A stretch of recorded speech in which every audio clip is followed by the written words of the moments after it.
Bonjour à toutes et à toutes. Je suis très heureux de vous retrouver, très heureux de t'accueillir. Julien, avocat fiscaliste de chez Altitude.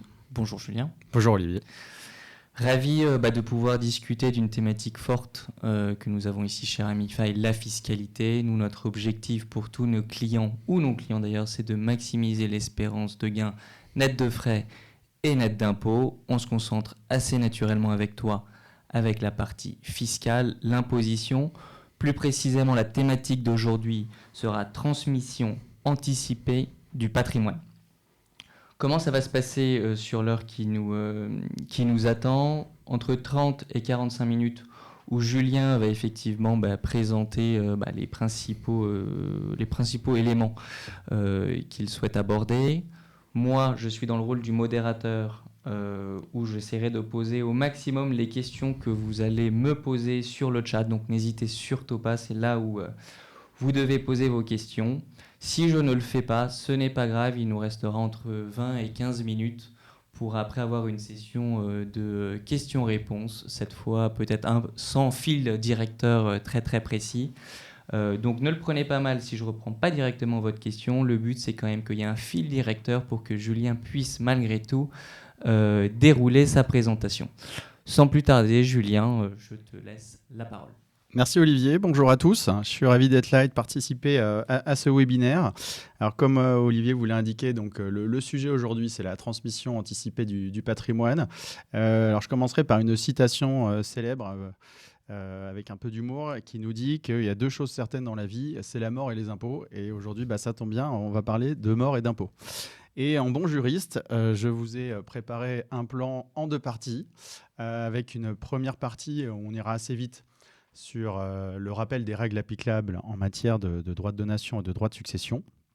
Et puis une deuxième partie un peu plus vivante et avec un peu plus d'exemples sur les pistes d'optimisation qui peuvent s'envisager dans la perspective d'une anticipation et d'une optimisation de la transmission de son patrimoine. Je vais me permettre de t'interrompre, Julien, parce que je vois dans les commentaires qu'il y aurait un problème de son ou d'écho. Alors juste peut-être pour occuper les auditeurs, le temps que la régie règle le problème de son, juste pourquoi anticiper la transmission de son patrimoine. Donc je peux raconter une ou deux histoires en attendant. En fait, on voit souvent des gens arriver à notre cabinet qui sont préoccupés par les sujets de transmission, mais ce qu'on constate, c'est soit souvent ils arrivent trop tard, malheureusement ils sont déjà un petit peu au crépuscule de leur vie et ils se rendent compte avec effroi du coup que va représenter la succession pour leurs héritiers. Et donc, on essaye un peu de mettre des pansements et des solutions de la dernière chance pour réduire ce coût-là. Mais c'est vrai que s'y prendre trop tard, malheureusement, réduit le champ des options qu'on peut avoir. Et l'autre cas de figure qu'on voit aussi régulièrement, c'est des gens alors bien intentionnés. Impossible de comprendre. Alors, continuez parce que je viens de faire un changement. Alors, donc oui, l'autre typologie de clients qu'on peut avoir, c'est des gens un peu mieux organisés qui viennent nous voir relativement tôt, ou en tout cas qui s'y sont pris tôt pour prendre des dispositions relatives à leur transmission, mais qui s'y sont mal pris et qui ont créé en fait des déséquilibres entre leurs héritiers en voulant bien faire. Ils ont donné par exemple des biens de différentes valeurs aux uns et aux autres, et donc ils se retrouvent à avoir créé des déséquilibres entre les héritiers qui sont ensuite source de difficultés relationnelles. Et évidemment, quand il y a des difficultés relationnelles, c'est d'autant plus difficile d'apporter des solutions techniques que parfois certains héritiers ne se parlent plus. Voilà. Donc c'est vrai que ce sujet de l'anticipation de la transmission, c'est un sujet évidemment fiscal, donc il y a des enjeux en termes de chiffres, en termes monétaires, mais c'est aussi un sujet, et on ne le voit que trop souvent, c'est un sujet de sérénité.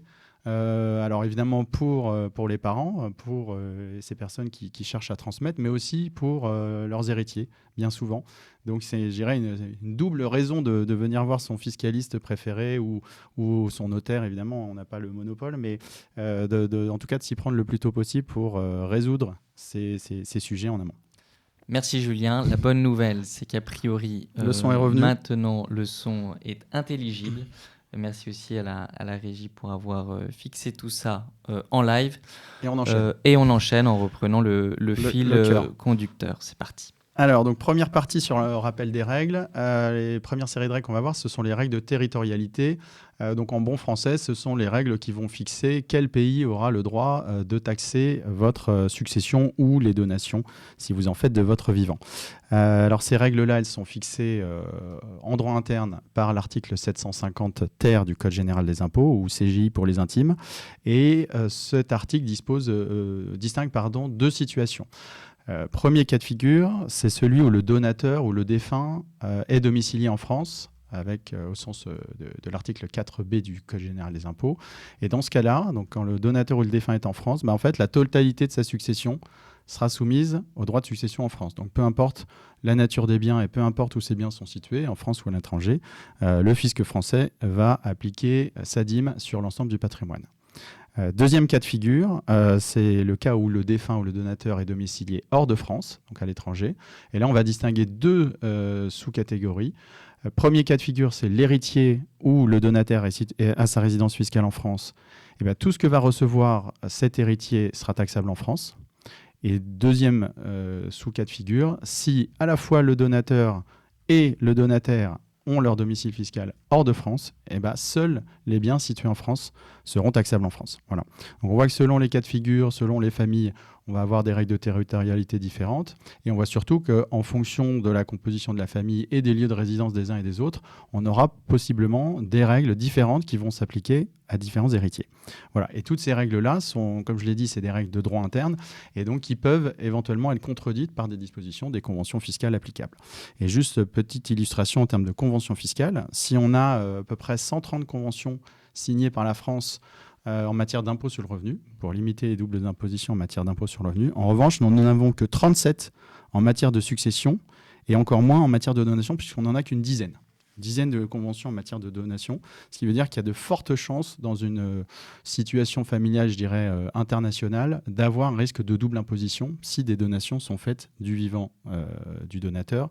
Donc, d'où l'intérêt de bien s'organiser, de bien vérifier les règles qui s'appliquent. Ensuite, les règles d'assiette et de taux. Donc, une fois qu'on a déterminé que le droit fiscal français allait s'appliquer à une donation et une succession, encore faut-il déterminer les règles qui s'appliquent en matière donc d'assiette et de taux. On découpe cette étape en 4 phases. La première phase consiste à déterminer la valeur des biens donnés. Alors là, ce que nous dit l'administration fiscale et le Code général des impôts, c'est que les biens qui sont transmis par voie de donation ou de succession doivent être évalués à ce qu'on appelle la valeur vénale réelle au jour de la transmission. Alors cette valeur vénale réelle, en fait, ça correspond à la valeur de marché ou le prix que l'on aurait obtenu par le jeu normal de l'offre et de la demande. Cette valeur, elle est déterminée par les donateurs et donataires ou par les héritiers dans le cadre des déclarations qui sont déposées, mais évidemment, l'administration est fondée à challenger ces valeurs si elle n'est pas d'accord. Et cette valorisation va répondre à différentes méthodes selon la nature des biens qui sont donnés. Donc, on ne va pas valoriser de la même manière des biens immobiliers, des titres de société, qu'elles soient privées ou publiques. Donc, il y a différentes règles qui s'appliquent. On ne va pas rentrer dedans, mais par exemple, un simple exemple pour les titres de société cotée. Les héritiers ont le choix entre le cours de l'action au jour du décès. Donc là, on prend, le cours de bourse spot, ou bien la moyenne des cours de bourse des 30 derniers jours précédant le décès. Donc là, on voit déjà... Plutôt sympathique. Il y a une petite option. Donc c'est un peu dommage de s'en priver. Et donc, ça vaut le coup de faire la valorisation selon les deux méthodes et le contribuable a le choix de retenir la méthode. Là, tu nous as parlé de règles, oui. Qu'il faut s'assurer de bien les connaître à l'avance pour les mettre en place. Mais notamment dans la période actuelle, on se rend compte que ces règles peuvent changer. Il y a pas tellement il y a une rétroactivité qui s'applique, il n'y aura pas de rétroactivité qui s'applique. Ça dépend. Alors, c'est une bonne question. C'est une très bonne question parce qu'en France, une partie de l'insécurité fiscale est liée effectivement à la possible rétroactivité des lois. Là, les règles sont différentes selon les impôts. En matière d'impôt sur le revenu, on a une très forte rétroactivité puisqu'en fait, c'est la loi de finances qui est votée en fin d'année, donc jusqu'au 31 décembre, qui peut déterminer les taux auxquels seront imposés les revenus de l'année. Donc, vous pouvez toucher des dividendes le 15 janvier 2024, mais vous ne connaîtrez définitivement le taux auquel ces dividendes seront soumis que le 31 décembre 2024. Rétroactivité sur l'année, mais en même temps, ça ne peut pas être 10 ans en arrière. Non, il y a une annualité de l'impôt. Donc, le maximum que vous puissiez avoir, c'est l'année. En revanche, en matière de droit d'enregistrement, puisque c'est le cas de tout ce qui est droit de donation, droit de succession, là, le principe, c'est que ce sont les textes en vigueur au jour de la donation. Donc normalement, si vous avez fait, je reprends l'exemple, vous faites une donation le 10 janvier, ben, on vous appliquera les droits et la législation telle qu'elle existe au 10 janvier. Et si, par exemple, le barème des droits de mutation venait à évoluer au cours de l'année, il ne pourrait pas y avoir d'effet rétroactif. Donc de ce point de vue-là, je dirais qu'il y a plus de sécurité juridique en matière de transmission, puisqu'il n'y a pas de mauvaise surprise postérieurement à la donation. Merci. Voilà. Mais c'est vrai que l'insécurité actuelle, notamment sur la possible remise en cause de certains régimes de faveur, peut inciter certaines personnes à anticiper justement des transmissions pour figer, je dirais, le régime fiscal et se mettre à l'abri d'une possible réforme à venir. Donc on a parlé de la valorisation, on parle aussi, point très important, ce sont les abattements. Alors, hop, je reviens dessus. Voilà, application d'abattements. Puisque, comme vous le savez sans doute, un certain nombre d'abattements peuvent s'appliquer en fonction des liens de parenté qui existent entre le donateur et les donataires, ou entre le défunt et les héritiers. Donc cet abattement, il est de 100 000 € par parent et par enfant.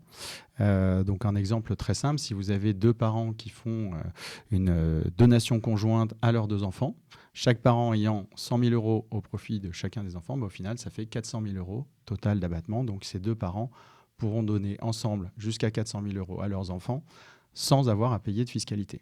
Je fais une toute petite aparté ici parce que quelque chose qui revient souvent en rendez-vous avec les clients, c'est qu'ils nous disent « qu'est-ce que je peux donner à mes enfants ?»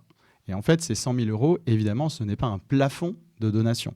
C'est juste que jusqu'à 100 000 € par enfant, vous n'avez pas de fiscalité, mais vous n'avez pas de plafond quant à ce que vous pouvez donner. C'est juste qu'à partir de 100 000, 1 €, vous allez commencer à payer des droits. D'ailleurs, on regardera le barème dans quelques minutes. Mais c'est une fausse idée de penser qu'il y a un plafond. C'est simplement un abattement, donc c'est-à-dire un montant jusqu'auquel vous ne payez pas de droits. L'abattement, il est moins important en cas de donation entre époux, puisque si vous faites une donation de votre vivant à votre conjoint ou partenaire, vous avez un abattement de 80 000 €. Et au-delà de ces 80 724 €, vous commencerez à payer des droits. Là, il y a une subtilité, c'est qu'en revanche, en matière de succession, il n'y a pas de droit de succession entre époux. Donc, quand vous avez un conjoint que vous souhaitez protéger, c'est mieux de le protéger dans le cadre de vos dispositions testamentaires, donc de le protéger après votre décès, plutôt que de faire des donations de votre vivant. Ces abattements se renouvellent tous les 15 ans, donc on peut donner 100 000 € à ses enfants tous les 15 ans. Et je précise un autre abattement qui existe, c'est le fameux abattement Sarkozy sur les donations de sommes d'argent qui s'élève à 31 865 €, qui se régénère aussi tous les 15 ans, et donc qui permet finalement de donner à chacun de ses enfants tous les 15 ans 131 865 €. Bon, il y a quelques conditions liées à cet abattement particulier, mais c'est toujours bon à prendre. Autre élément important aussi à prendre en compte quand on fait des donations, c'est le rappel des donations antérieures. Alors, je ne rentre pas trop dans les détails parce qu'il y a une distinction entre les rappels civils au moment de l'ouverture de la succession et les rappels fiscaux. Là, je me concentre uniquement sur le rappel fiscal. Quand vous faites une donation, ou de la même manière aussi quand s'ouvre votre succession, on va reprendre l'ensemble des donations que vous avez faites au cours des 15 dernières années. Alors, quand on dit reprendre, vous n'allez pas repayer des droits évidemment sur ces donations passées, mais pour calculer des droits applicables à la nouvelle donation, on va tenir compte des donations réalisées au cours des 15 dernières années. Je prends un exemple très simple. Si, au cours des 15 dernières années, vous avez fait une donation qui a mangé entièrement l'abattement de 100 000 €, puis, je dirais, entamé les tranches d'imposition du barème à 5, 10, 15 et 20%, si vous faites une nouvelle donation, cette nouvelle donation sera taxée directement à la tranche supérieure, celle à 30%. Voilà. Donc finalement, la conséquence pratique, c'est que sur cette période de 15 années qui est glissante évidemment, que vous fassiez une donation ou 4 donations, tant que le montant total est le même, vous serez taxé de la même façon. Voilà. Donc il ne faut pas oublier cette règle-là, évidemment, quand on organise la transmission de son patrimoine. Je vous ai remis à l'écran le rappel du barème applicable en ligne directe. Donc, vous voyez des tranches qui vont de 5 à 45% et qui montent quand même assez vite dans des tranches, je dirais, relativement hautes, puisqu'on est assez vite à 30 et 40%.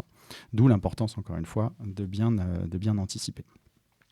Voilà, donc ça, c'était pour le rappel des règles, je dirais, assez classiques, dont vous avez dû déjà entendre parler. Je ne sais pas si à ce stade, il y a quelques questions ou quelques éclaircissements Une nécessaires? question assez importante, donc je propose qu'on la fasse dans la partie D'accord. Q&A.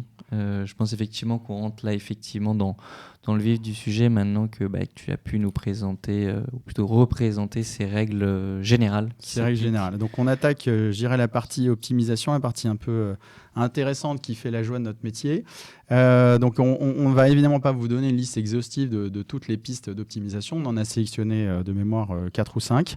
La première, qui est à la fois assez simple à présenter, mais qui a un effet très important sur une potentielle réduction de droits de donation et de succession, c'est donc évidemment d'anticiper la transmission sous forme de donation et que le donateur prenne à sa charge les droits de donation. Alors, rappel, c'est que le principe, les droits de donation sont dus par le donataire, c'est-à-dire par celui qui reçoit la donation. Le donateur peut cependant décider de prendre à sa charge lui-même ces droits de donation.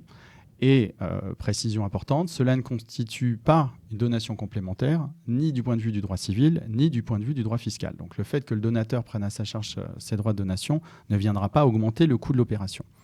Et je prends un exemple très simple pour illustrer pourquoi finalement le fait que le donateur prenne à sa charge ses droits permet d'économiser à la fin des impôts. On prend un patrimoine, une situation très simple. On a une personne veuve qui a un patrimoine de 100 et qui a un enfant unique. Si cette personne attend son décès pour transmettre son patrimoine, donc il va décéder à l'ouverture de sa succession, on a donc une masse successorale de 100. Et si on prend un taux forfaitaire de droit de succession, on va dire 20% pour faire simple, donc l'héritier va faire une déclaration de succession avec un actif successoral de 100 sur lequel il va devoir payer 20 et à la fin, il va lui rester 80 dans la poche. Jusque-là, c'est facile. Et maintenant, on prend la même situation, mais cette fois, le parent décide de transmettre la totalité de son patrimoine de son vivant. Évidemment, c'est un cas d'école. Donc, on reprend la même chose, sauf que cette fois, on va reprendre le même montant net, donc c'est-à-dire le même montant net de 80. Donc le parent transmet 80 à son enfant. Sur ces 80, on applique le même taux forfaitaire de 20%. Et là, on se rend compte que les droits qui vont être payés, donc 80 fois 20%, ça fait 16. Et donc le coût total pour le donateur, c'est donc 80 plus 16, 96. Et on voit que finalement, pour donner la même chose, on a économisé 4. Et ces 4-là, soit le donateur va pouvoir les utiliser pour financer son train de vie, soit ça va pouvoir faire l'objet d'une transmission complémentaire au décès. Donc finalement, ce qu'on économise, c'est le fait de ne pas payer de l'impôt sur l'impôt dans le cadre de la succession. Donc ça, c'est quelque chose qui est finalement important à retenir. Et donc à patrimoine constant, on a toujours intérêt à le donner de son vivant plutôt que de donner au moment de sa succession. Évidemment, sous réserve de conserver de quoi financer son train de vie, cela va de soi. Autre outil d'optimisation qui est assez connu en France, c'est celui du démembrement de propriété. Comment présenter simplement le démembrement de propriété? Finalement, il suffit de considérer que la pleine propriété d'un bien, peu importe lequel, se répartit finalement en deux droits, en deux prérogatives. Vous avez d'un côté l'usufruit. Donc en bon latin, l'usus et le fructus, c'est-à-dire quand vous avez l'usufruit d'un bien, vous pouvez en user. Donc, typiquement pour un bien immobilier, vous avez le droit d'habiter dedans et vous avez le droit d'en percevoir les fruits. Toujours dans le cas d'un bien immobilier, si vous le donnez en location, l'usufruitier percevra les loyers. Et vous avez un deuxième droit qui est la nue propriété, qui représente finalement le droit de propriété et le droit de céder le bien. Eh bien, cet outil de démembrement de propriété, il est très souvent utilisé dans le cadre de la transmission de patrimoine. Et il va consister pour, généralement, les parents, à transmettre à leurs enfants la nue propriété d'un bien, et de s'en réserver l'usufruit. Donc avec cet usufruit, si c'est un bien immobilier, ils vont pouvoir, comme je le disais, soit utiliser le bien pour leurs besoins personnels, soit en retirer des revenus pour financer leur retraite. Et en même temps, ils transmettent la nue propriété à leurs enfants. Alors pourquoi est-ce que c'est pertinent du point de vue fiscal? C'est pertinent à 3 égards. La première, c'est qu'on va limiter l'assiette taxable aux droits de donation. Pourquoi? Parce qu'on ne va payer des droits de donation que sur la valeur de la nue propriété. Or, la valeur de la nue propriété, vu que cette nue propriété est grevée d'un droit d'usufruit, nécessairement, la valeur de la nue propriété sera inférieure à la valeur en pleine propriété. Alors, je peux tout de suite passer très rapidement au tableau juste après, qui vous explique comment on détermine la valeur de la nue propriété et de l'usufruit à partir de la valeur en pleine propriété. Je prends le cas d'un donateur qui aurait 55 ans, donc il a entre 50 et 60 ans.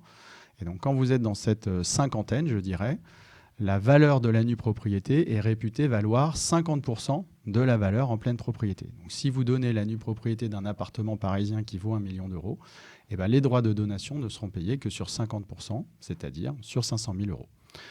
Alors, on voit à la vue de ce tableau qu'on a intérêt, évidemment, à donner le plus tôt possible. Pourquoi ? Parce que si on compare à la situation de quelqu'un qui donne à 95 ans, donc on va dire un peu au crépuscule de sa vie, là, la valeur de la nue propriété, c'est 90% de la valeur en pleine propriété. Ce qui est normal, puisque le droit d'usufruit ne vaut plus grand-chose, parce qu'il est calé sur l'espérance de vie de l'usufruitier, et donc on peut espérer que le nu propriétaire devienne assez rapidement plein propriétaire.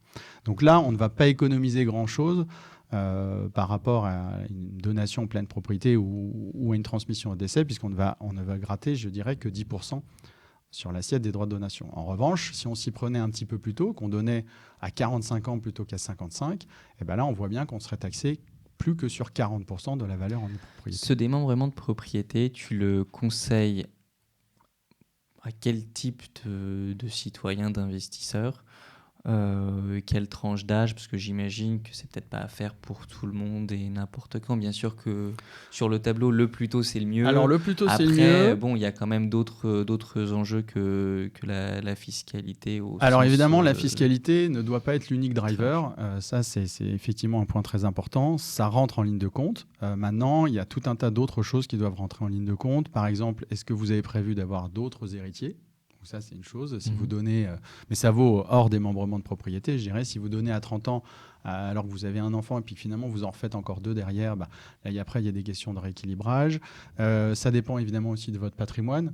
Si vous avez un patrimoine de 30 millions, vous aurez forcément plus de latitude à anticiper la transmission à vos enfants que si vous avez uniquement une résidence principale et un compte titre sur lesquels vous comptez bien vivre pour financer votre retraite.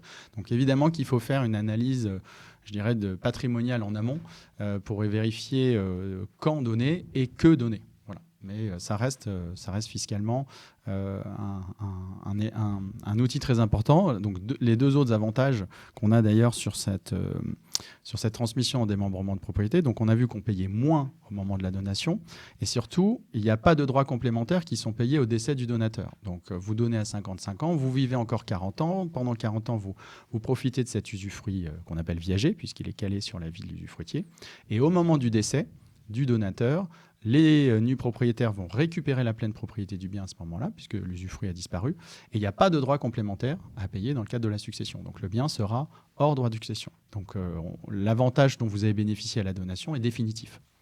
Et le troisième avantage à avoir anticipé cette transmission, c'est que vous n'aurez pas de droit de donation non plus sur la prise de valeur future du bien.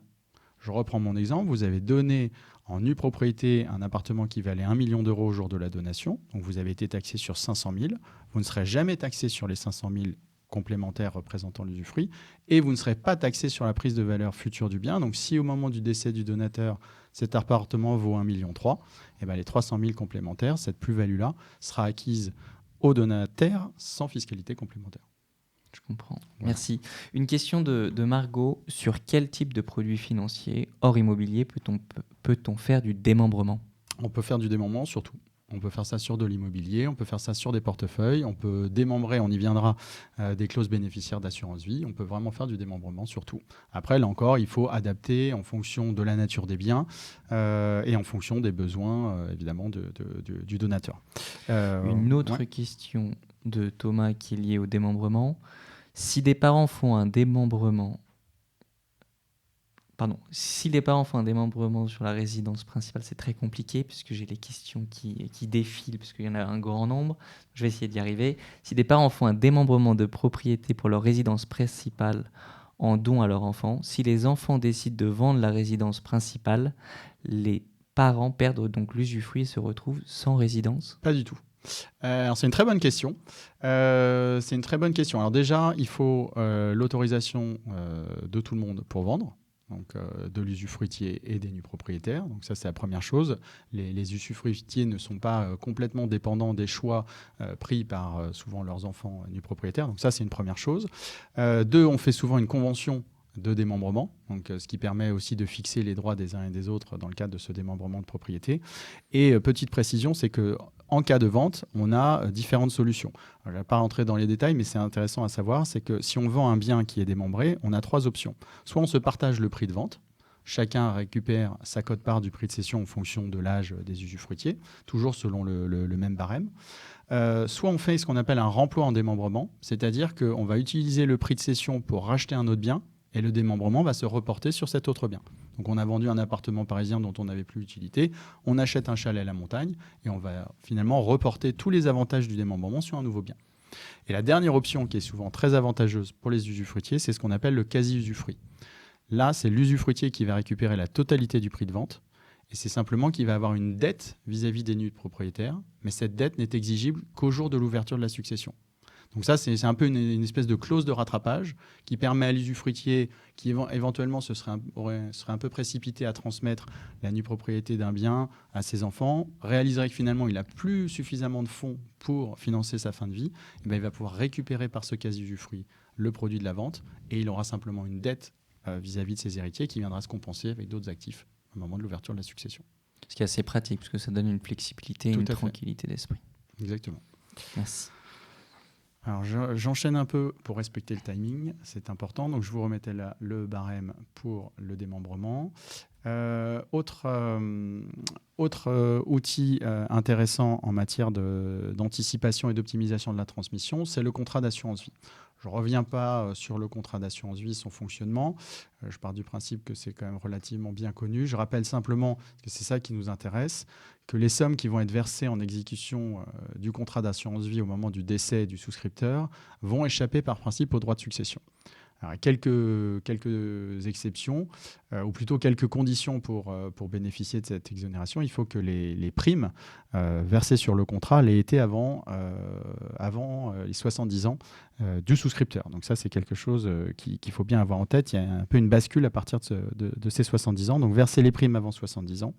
Alors, on est exonéré de droits de succession, mais on n'échappe pas non plus complètement au fisc, puisqu'il y a un prélèvement spécifique de 20% puis 31% qui va s'appliquer sur les montants donc, qui sont reçus après abattement de 152 500 € par bénéficiaire.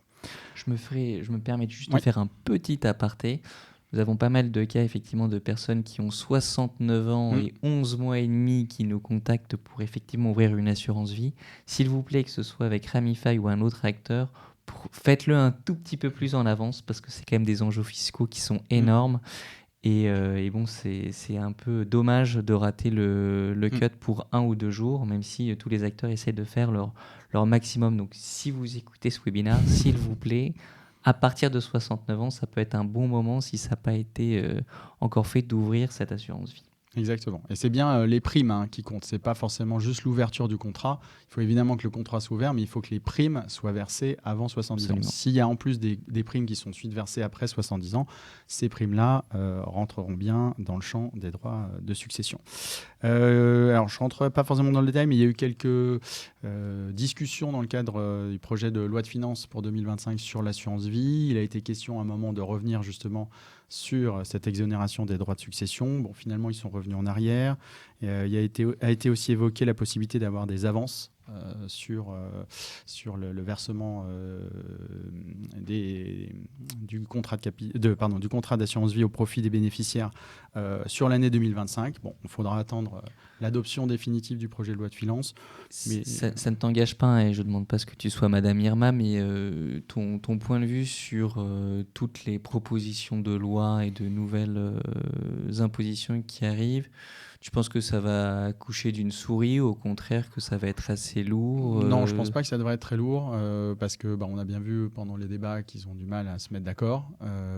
Donc il y a certaines dispositions qui devraient passer comme la fameuse CDHR, donc c'est la nouvelle contribution sur les hauts revenus qui devrait augmenter à la marge la fiscalité sur certains types de contribuables qui ont beaucoup de revenus du patrimoine. L'assurance vie, je ne pense pas qu'il y aurait de changement majeur. Et parmi les autres effets d'annonce, je ne suis pas certain non plus qu'il y ait beaucoup de choses qui arrivent, au moins cette année. Je pense que cette année, on sera relativement protégé. Ok. Voilà, ça, c'est mon pari. Petit focus, tant qu'on est sur l'assurance vie, sur la co-souscription de contrats d'assurance vie. Donc, il peut y avoir plusieurs souscripteurs à un contrat d'assurance vie, notamment des époux communs en biens peuvent décider de co-souscrire à un contrat d'assurance vie. Alors, ça soulève ou ça entraîne un certain nombre de conséquences juridiques, civiles et fiscales. Pour la clarté du propos, on ne rentrera pas sur les enjeux civils de cette co-souscription parce que c'est relativement complexe, notamment sur les règles en matière de détermination de la masse successorale. Donc on laisse un peu ça de côté pour se concentrer sur les aspects juridiques et fiscaux de cette co-souscription. Alors, qui dit co-souscription, évidemment, dit donc plusieurs souscripteurs qui devront évidemment se mettre d'accord pour exercer les différentes prérogatives qui sont attachées à la qualité de souscripteur. Donc, procéder à un rachat sur le contrat, réaliser des arbitrages donc sur finalement les placements qui sont réalisés, procéder à des avances. Donc, les deux co-souscripteurs, on va partir du principe que ce sont des époux, devront se mettre d'accord. On peut prévoir sous forme de convention que pour certaines opérations, la signature d'un seul suffise. Évidemment, ça permet quand même un peu plus facilement de faire des petits arbitrages ou des petites opérations sur le contrat. Donc, en tout cas, au niveau juridique, il y a des petites choses qui doivent être gérées avant. Ils vont évidemment devoir se mettre d'accord aussi sur la rédaction de la clause bénéficiaire. Je fais du coup une petite aparté en rappelant l'importance de la rédaction de la clause bénéficiaire. Que ce soit un contrat en co-souscription ou un contrat, je dirais, avec un seul souscripteur, il faut toujours faire très très attention. C'est des règles, des clauses qu'on peut revoir au fil de l'eau. Oui, c'est ça qui est rassurant. C'est ça qui est rassurant. Il faut faire très attention, mais si a posteriori on se rend compte que c'était pas le cas, c'est ça. C'est rattrapable. C'est rattrapable. En fait, c'est comme un testament. C'est-à-dire, ce que vous prévoyez quand vous avez 30 ans n'est pas forcément ce que vous prévoyez à 50 ou à 90. Donc, c'est quelque chose, voilà, comme son testament, qu'il faut revoir régulièrement. Est-ce que la clause bénéficiaire est toujours opportune? Parce qu'on sait que dans la vie, il y a des naissances, il y a des décès, des séparations, des mariages. Donc, il ne faut pas hésiter à revoir régulièrement son agent d'assurance. Question à aparté, ta recommandation, c'est pour justement avoir une bonne hygiène, de bons réflexes d'un point de vue fiscal qui s'adapte bien à ses projets de vie, à son évolution patrimoniale, matrimoniale. C'est tous les combien qu'il faut prendre Je dirais c'est un peu, on a plusieurs phases dans une vie. Donc on a la première phase, je dirais, un peu d'accumulation de patrimoine et où on crée un peu son noyau familial. Donc il y a des naissances, on se marie et puis on commence à accumuler du patrimoine. Donc je dirais c'est 30-50. Il y a une première phase à ce moment-là où on ouvre son contrat d'assurance vie, on acquiert des biens en commun. Donc je dirais ça c'est la première étape. Il y a une deuxième phase de vie, 50-65 avant la retraite.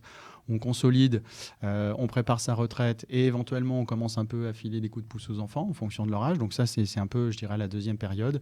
Et puis, à la troisième période, fin de vie, on est déjà retraité. On a une espérance de vie 10, 15, 20, 30 ans. On a un besoin ou non de protéger un conjoint. On peut avoir des enfants malades ou qui peuvent avoir besoin d'un peu plus d'accompagnement ou des petits-enfants. Et je dirais, il y a une troisième phase là où c'est bien de rafraîchir, en tout cas de revoir ces clauses à la fois testamentaires et clauses bénéficiaires. Question à peine un tout petit peu cynique, mais ça signifie que on a intérêt à s'entourer d'un avocat fiscaliste relativement jeune si on veut le garder pendant tout le fil rouge de sa vie. C'est pas mal d'avoir un accompagnement. Alors souvent, c'est rarement le fiscaliste seul, même si on a plein d'idées brillantes, mais souvent, ça va être une équipe. Alors vous avez l'expert comptable, souvent si vous avez un outil professionnel. Il va y avoir le fiscaliste qui a souvent un peu une vue d'ensemble, justement, sur le patrimoine à la fois privé, professionnel, sur sa sauvegarde et sa transmission. Et puis, on va avoir d'autres personnes, évidemment, très importantes tout autour, des conseillers en gestion de patrimoine qui vont valoriser ce patrimoine. On va avoir le notaire qui va nous aider sur la rédaction des testaments. C'est eux de toute façon qui vont avoir une compétence exclusive pour tout ce qui est, par exemple, donation-partage. Donc c'est plus une équipe, je pense, qu'il faut avoir autour de soi, avec chacun ses compétences, et qui ensemble vont réussir à créer un cadre sécurisé, et surtout, parce que c'est ça le plus important, c'est un cadre qui soit souple, donc qui peut s'adapter déjà aux aléas de la vie, qui peuvent être en fonction de l'âge, mais aussi de votre résidence. C'est quelque chose sur laquelle on ne s'est pas arrêté très longtemps aujourd'hui, mais on voit qu'il y a de plus en plus de mobilité, que ce soit donc des donateurs, des parents ou de leurs enfants. Et donc évidemment, ce patrimoine-là va s'adapter à votre mobilité. On ne structure pas un patrimoine de la même façon quand on est dans un pays anglo-saxon avec des mécanismes de trust qu'à la française, où on va privilégier des PEA, des assurances-vie, des choses comme ça. Donc ce que je retiens finalement, c'est l'anticipation et la souplesse. Ok, très clair. Merci. Donc cette co-souscription, on peut prévoir finalement 2 choses pour le dénouement. Un dénouement au premier décès, c'est-à-dire que le premier des 2 souscripteurs à décéder va entraîner finalement le débouclage du contrat et le versement des fonds aux bénéficiaires qui peuvent être aussi souscripteurs d'ailleurs. Ça, c'est quelque chose qu'on voit un peu moins aujourd'hui, notamment du fait des dernières réformes fiscales. C'est vrai que ce dénouement au premier décès est moins fréquent, mais on peut toujours le prévoir. Ce qui est un peu plus fréquent, en revanche, c'est le dénouement au second décès. C'est-à-dire qu'il ne va rien se passer lorsque le premier parent va décéder, le contrat va perdurer, et ce n'est qu'au décès du second que le contrat va se déboucler et que l'argent va être versé aux bénéficiaires. Une question de Rémi sur ce sujet. Si l'assurance vie signée avec la clause de démembrement dans un premier temps, peut-on changer d'avis plus tard en modifiant la clause en clause type à mon conjoint, mes enfants, etc. Bien sûr, pas de problème. Parfait. Merci. Donc, c'est l'intérêt de cette co-souscription avec dénouement au second décès. Il y a plusieurs avantages. Le premier avantage, c'est qu'on va conserver l'antériorité du contrat. Notamment si le contrat a plus de 8 ans, on n'aura pas de rupture au décès du premier, et le conjoint survivant pourra bénéficier toujours de l'avantage fiscal lié au fait que le contrat a plus de 8 ans. On va aussi décaler dans le temps la fiscalité. Donc le capital ne sera pas grévé de fiscalité au décès du premier, et donc on maximise l'effet de capitalisation pour le conjoint survivant. Alors, il faut bien préciser qu'au décès du premier, le conjoint survivant va récupérer l'ensemble des prérogatives des souscripteurs. C'est-à-dire qu'il va pouvoir faire des rachats, et il va pouvoir aussi modifier la clause bénéficiaire. Donc, c'est quelque chose qu'il faut utiliser quand même avec beaucoup d'attention, notamment dans les familles recomposées, parce qu'on peut partir avec la meilleure volonté du monde. Je me suis remarié, éventuellement avec un conjoint plus jeune. Je souhaite protéger ce conjoint en me disant qu'il a forte chance de me survivre puisqu'il est plus jeune. Donc le capital a vocation à lui revenir, enfin le contrat a perduré à mon décès, et je veux en revanche qu'au décès du second, l'argent revienne à mes enfants de mon premier lit. Bon, il faut savoir que le conjoint survivant aura la faculté éventuellement de changer les clauses bénéficiaires. Donc il faut quand même avoir relativement confiance dans le conjoint survivant et dans sa capacité à respecter ce qui avait été convenu initialement. Donc c'est quelque chose qui peut être assez puissant du point de vue à la fois fiscal et juridique, mais il faut quand même le manipuler avec précaution. Puis dernière illustration sur les impacts fiscaux. En revanche, en ne prévoyant le débouclage qu'au décès du second, on perd la possibilité au décès du premier souscripteur de bénéficier des abattements. Parce que, comme on l'a rappelé, il y a un abattement de 152 000 € par bénéficiaire, mais vu qu'il n'y aura finalement qu'un débouclage qui se fera au décès du second, on ne bénéficiera qu'une fois des abattements de 152 000 €, alors que si on avait eu 2 contrats distincts, un par parent, finalement on aurait pu bénéficier 2 fois de ces abattements.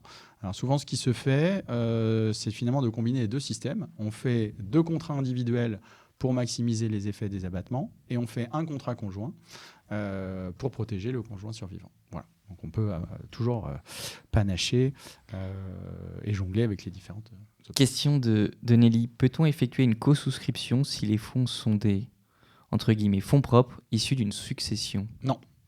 Alors, la loi ne l'autorise pas, et souvent les contrats, les compagnies d'assurance de toute façon imposent que ce soit bien des biens communs. Top, merci. Donc, là, malheureusement, ça ne marche pas.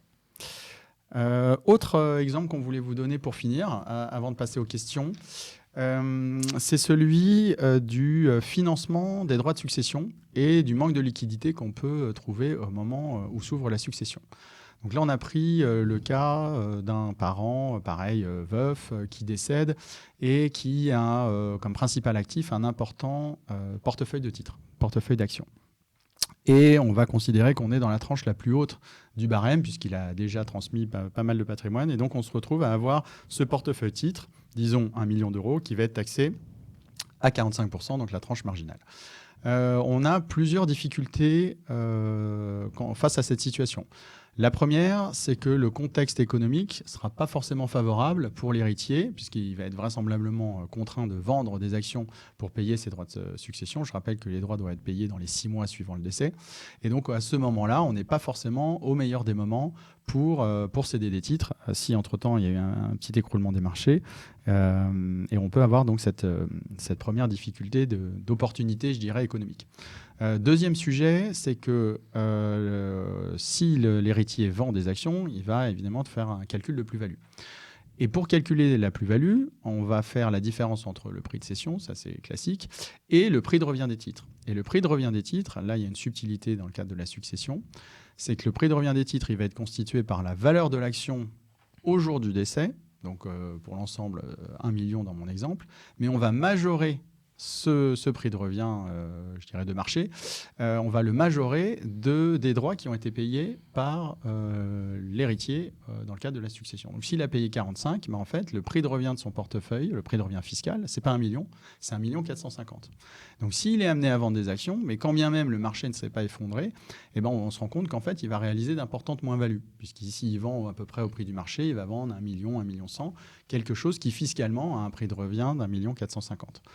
Alors, ces moins-values-là, elles peuvent être reportées pendant 10 ans. Donc, s'il fait des plus-values dans le futur, il pourra toujours utiliser ces moins-values.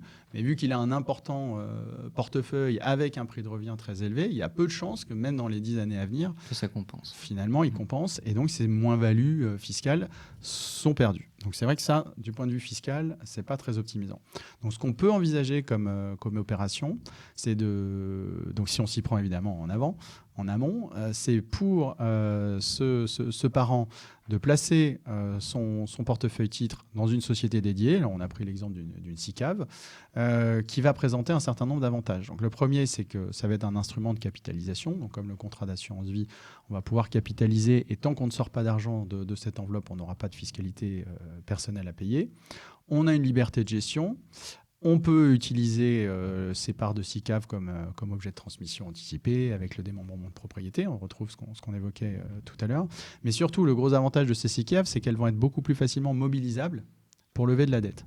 Et donc, une des pistes qu'on peut envisager, c'est pour l'héritier, donc au moment où la succession s'ouvre, il va utiliser finalement cette SICAV en garantie pour lever de la dette auprès d'un banquier et finalement financer par la dette le paiement des droits de succession. Donc, il va payer les 45% de fiscalité, on a dit 450 000 euros dans notre exemple, grâce à un prêt.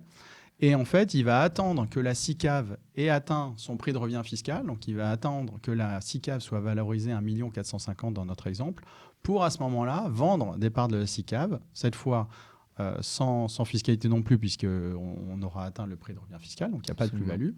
Mais on aura évité de payer, à la fin, de la fiscalité sur cette prise de valeur de la SICAV de 450. Et on rembourse à ce moment-là la banque, évidemment, qui nous a prêté les fonds.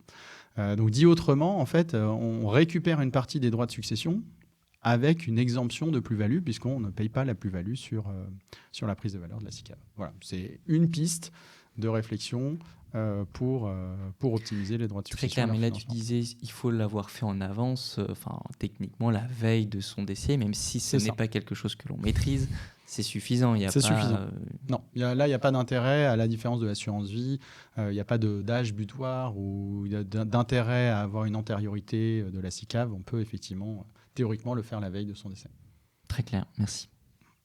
Voilà, je crois qu'on a fait à peu près le tour. Non, on a fait le tour. Il nous reste 10 minutes. Il y a quelques questions. Beaucoup de personnes réfléchissent assez rapidement entre je fais mon investissement personne physique ou alors je vais créer des personnes morales. Est-ce que tu as peut-être quelques guidelines à fournir? Il y a notamment beaucoup de Français qui sont très amoureux d'immobilier, qui parlent de SCI ou autre. Quelle est un peu ta recommandation, les bonnes good practices? Alors, c'est une bonne question qui revient souvent, de la structuration, effectivement, de la détention de son patrimoine, qu'il soit immobilier ou financier.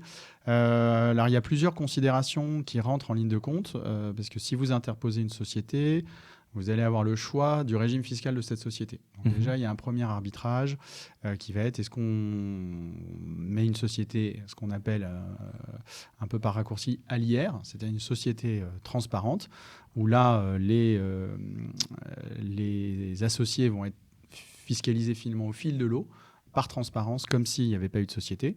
Ou alors on peut passer avec une société à l'impôt sur les sociétés, donc qui a une personnalité morale propre et une personnalité fiscale propre.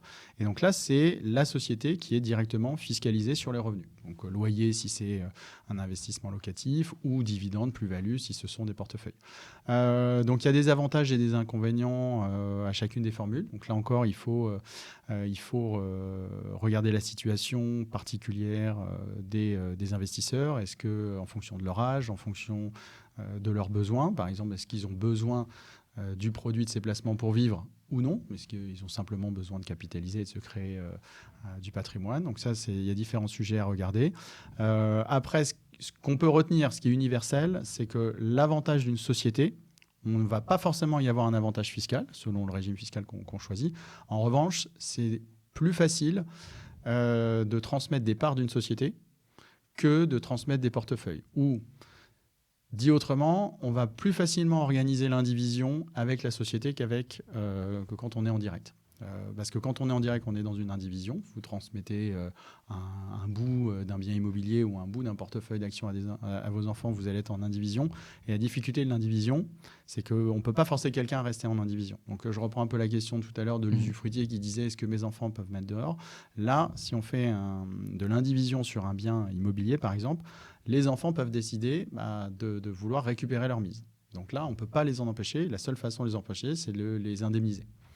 Alors que si on crée une société, ça va être plus facile de s'organiser. On va pouvoir, par exemple, dans une société, on va mettre un gérant qui sera souvent l'un des parents. Donc lui va pouvoir gérer. C'est lui qui va gérer la politique de transmission.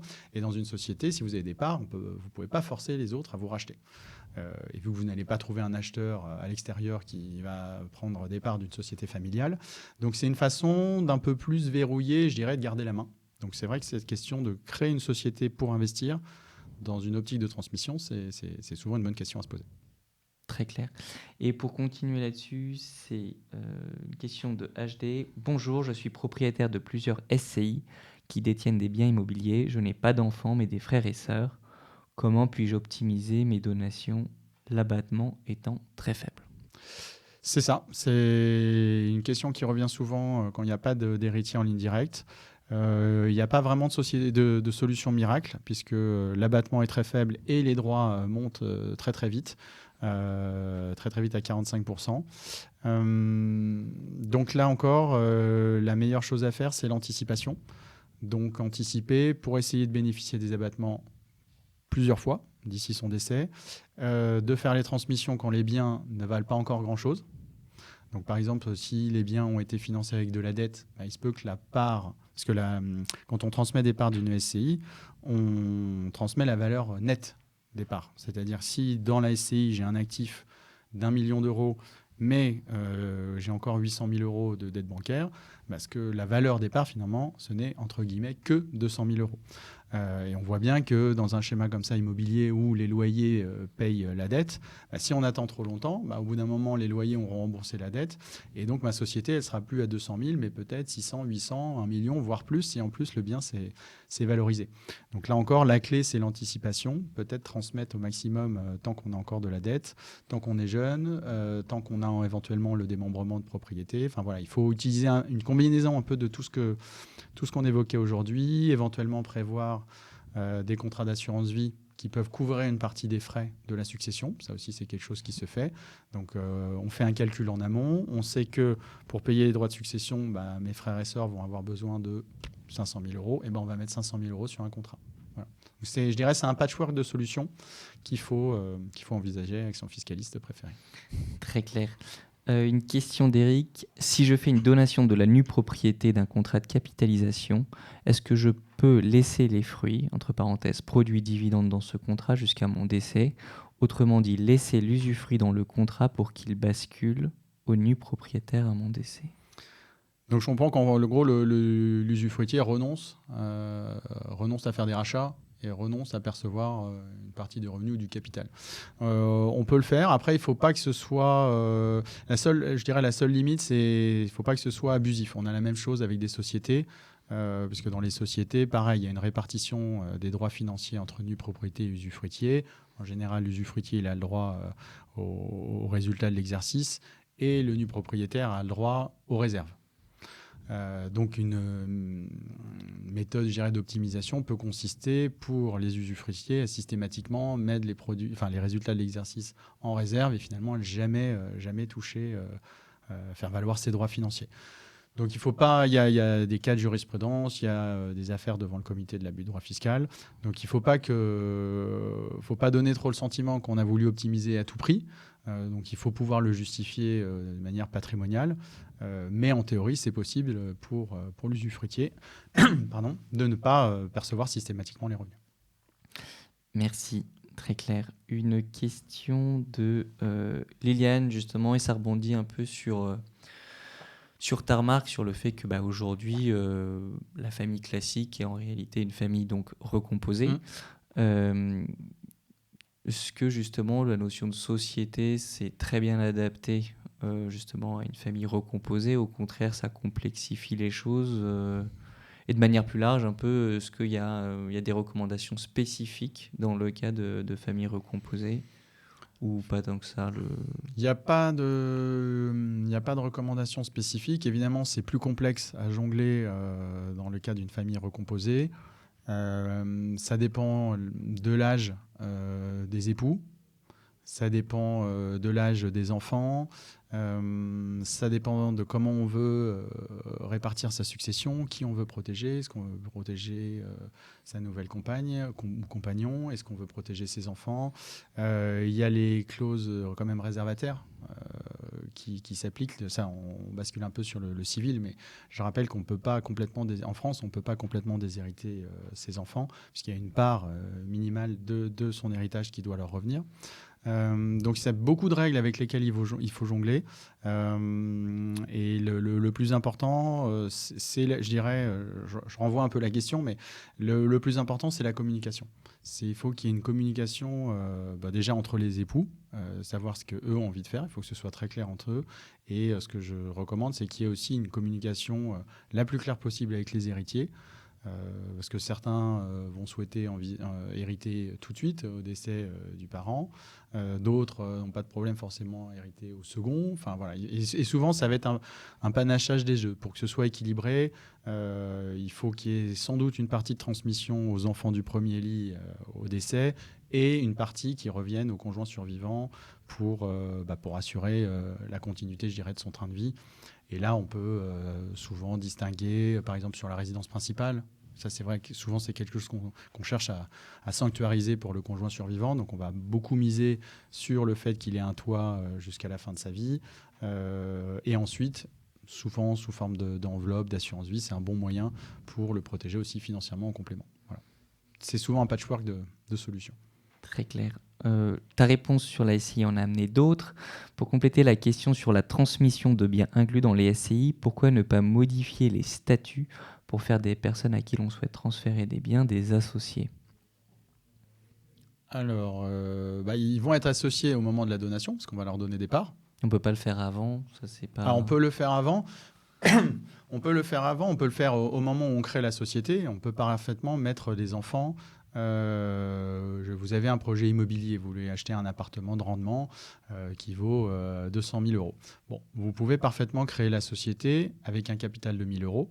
et qui sera souscrit par parts égales entre les deux parents et les deux enfants. Mhm. On prend une famille classique, deux parents, deux enfants. Donc chacun va mettre 250 €, on a un capital de 1 000 €. Et donc là, on peut se dire, finalement, j'ai déjà anticipé la transmission puisqu'ils sont déjà associés à hauteur de 50%. Mais la vraie question, ça va être finalement comment on finance l'acquisition. Parce que comment on va financer les 200 000 € du bien immobilier, puisque par définition, on ne l'a pas mis au capital. Donc si on le met au capital, on voit bien que les parents vont mettre 199 000 €, donc ils vont avoir 99% des parts. Ils peuvent le mettre sous forme de compte courant, mais on n'a pas forcément résolu la question, parce que le compte courant, il va se retrouver dans la succession. Donc au lieu de mettre du capital, on met du compte courant, mais à la fin, c'est une histoire de vase communicant, et au moment du décès des parents, ils vont avoir une créance sur la société de 200 000 € par exemple dans l'exemple. Donc on n'aura pas forcément optimisé les droits de succession. Alors on peut avoir de la dette bancaire, et si la dette bancaire, ou plutôt les loyers suffisent à rembourser la dette bancaire, effectivement là ça marche, puisque une fois qu'on a remboursé la dette, on a une société qui vaut donc 200 000 €, et les enfants sont déjà, dans mon exemple, propriétaires de 50%. Mais souvent c'est rare que les loyers arrivent à couvrir la totalité du remboursement. Donc souvent, il faut que les parents mettent au pot. Et là encore, ça vient créer un compte courant. Donc on peut le faire, mais là aussi, il faut bien regarder les métriques. Et c'est important d'avoir un peu un business plan, même patrimonial, mais c'est important d'avoir un business plan justement pour se rendre compte de la viabilité du projet familial. Ça marche. Très clair. Il est 19h. Je vais répondre à une dernière question avant de laisser tout le monde profiter de sa soirée. Même 2 questions. Oui, il y a un replay. Le deuxième point, c'est oui, Rémi, toutes les réponses auxquelles on n'y aurait pas répondu, on s'engage, Ramify si on peut y répondre directement, ou sinon on demandera ton aide pour y répondre. Mais on s'engage absolument à le faire. Il y avait notamment des questions qui semblaient être plus personnelles. Ça me semblait plus pertinent de le faire a posteriori de ce webinaire plutôt que d'étaler le cas spécifique d'une personne pour l'ensemble des personnes qui nous écoutent. Sur ce, je voudrais avant tout te remercier de nous avoir expliqué ces différentes façons justement de transmettre efficacement. Ce sont des pistes, tu l'as dit plein de fois. Déjà, il y a un éventail qui est d'une part plus large, d'autre part, c'est du cas par cas. Et c'est ce qui rend aussi ton métier et ta profession si passionnante. Je vous remercie à vous de nous avoir écoutés en direct. Ne vous inquiétez pas, il y a le replay qui est possible. Et sur ce, je vous souhaite une excellente soirée. À très bientôt. Merci.